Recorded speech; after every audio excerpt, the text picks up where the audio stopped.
प्यारे बच्चों, most important questions में अगर हम बात करें बोर्ड के एग्जाम्स की, अब पहली बात यह है कि ये मैं सोचना कि बोर्ड का एग्जाम बहुत दूर है, बहुत दूर नहीं है। समय कब निकल जाएगा पता भी नहीं चलेगा। बेशक अभी जल्दी ही में रिजल्ट आया है 10th का, लेकिन कब बोर्ड का एग्जाम आपका आ जाएंगे, कितनी जल्दी समय निकल जाएगा आपको पता भी नहीं चलेगा। इसलिए अभी से तैयार रहना है बोर्ड एग्जाम के लिए। डेली हम 1 से 2 क्वेश्चन जो मोस्ट इंपोर्टेंट होते हैं डेली आपको कराएंगे, उनके मॉडल आंसर्स भी प्रोवाइड करेंगे। आप जो कहते हो बहुत अच्छे से समझकर सारे कीवर्ड्स अपने लैंग्वेज में लिख आएंगे तो डेफिनेटली आपको बहुत अच्छे मार्क्स आएंगे। अगर हम इस क्वेश्चन की बात करें, पहले एग्जाम्स में पूछा भी गया है। आपका यह आज का पहला प्रश्न है, हिस्ट्री से रिलेटेड क्वेश्चन है 10th क्लास का।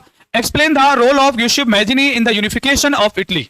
यूनिफिकेशन ऑफ इटली में जो गियुसेप मैज़नी का रोल है उसको हमें एक्सप्लेन करना है, यानी गियुसेप मैज़नी के बारे में हमें बताना है। अगर हम एक मॉडल आंसर की बात करें जिससे कि आपके आंसर्स बहुत अच्छे आए, तो ये आंसर ये हो सकता है आपका, मैज़नी वाज द इटालियन रेवोल्यूशनरी। ये कीवर्ड्स है, कीवर्ड्स आपको पूरी तरह से याद रखने हैं कि जो मैज़नी है वो इटालियन के रेवोल्यूशनरी थे। Who was sent into exile, जिनको देश निकाला दे दिया था at the age of 24 in 1831। 1831 में जब उनकी उम्र केवल 24 साल की थी तभी उनको देश निकाला मिल गया था for attempting a revolution in Liguria. Liguria में उन्होंने एक रेवोल्यूशन अटेम्प्ट की थी, कोशिश की थी रेवोल्यूशन लाने के लिए, चेंजेस लाने के लिए। इटली के अपने रेवोल्यूशनरी है मैज़नी, जिनको 24 साल की उम्र में ही एट द एज ऑफ 24 ही was sent into exiles. The role of Giuseppe Mazzini in the unification of Italy can be explained in the following way.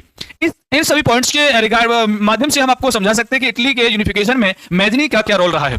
मैज़नी founded underground societies, इन्होंने बहुत सारी दो स्पेशली आपके अंडरग्राउंड सोसाइटीज बनाई जिन्होंने आपका आपके रेवोल्यूशन में बहुत बड़ा रोल प्ले किया। Mazzini founded underground society with Young Italy in Marseilles, ये जितने भी कीवर्ड्स हैं ये आपको याद रहने चाहिए। And Young Europe in Berne, whose members are like-minded people, सभी एक जैसी विचारधारा रखने वाले सभी लोग थे। From Poland, France, Italy and German states, इन सभी देशों के वो सभी लोग जिनका एक जैसी विचारधारा थी, एक जैसा सोचते थे, उन सबको मिलाकर के ये 2 ग्रुप इन्होंने बनाए, 2 अंडरग्राउंड सोसाइटी बनाई गियुसेप मैज़नी ने। इन जो आपके 2 सोसाइटी का नाम आपको याद रखना है, Young Italy in Marseilles and आपका Young Europe in वर्नी।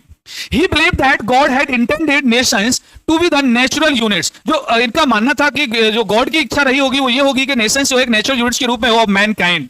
So Italy could not continue to be a patchwork of small states और किंगडम। तो इटली को भी आपका अब लगातार रेगुलरली कंटिन्यू एक पैचवर्क के रूप में नहीं रहना होगा, एक स्मॉल स्टेट्स के रूप में नहीं रहेगा, वो एक किंगडम के रूप में नहीं रहेगा, वो एक नेशन स्टेट्स बनना चाहिए।